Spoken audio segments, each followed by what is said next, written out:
Well, Senator Scott Brown was on the campaign trail today touring medical equipment manufacturers and talking about the national health care bill. Here's WBAN's Martin Morenz with more on this.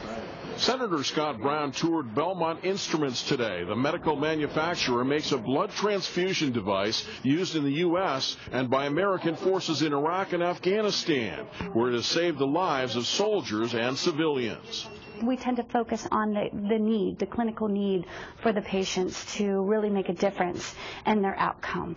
This is very obvious. They're bleeding out. They need a way to pump it back in, and it's warmed and it's safe. Senator Brown talked about the national health care bill and how it hurts businesses with additional taxes. He is working on legislation to eliminate the medical device tax.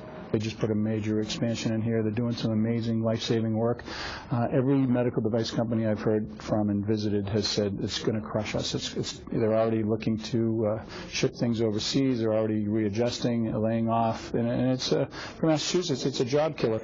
Senator Brown has been in a near tie with Elizabeth Warren in the polls. He has raised $3.4 million since January in his campaign for re-election, nearly three-quarters of the money from local contributors. We're going to have the ability, I think, to raise the resources we need, but this is going to be about choices and about differences. You know, somebody who's a rock thrower versus somebody who's a problem solver. Senator Brown says he has visited more than 350 businesses since he was elected.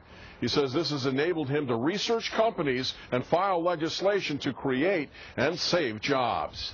In Billerica, I'm Martin Morenz for News at 10 on WBI.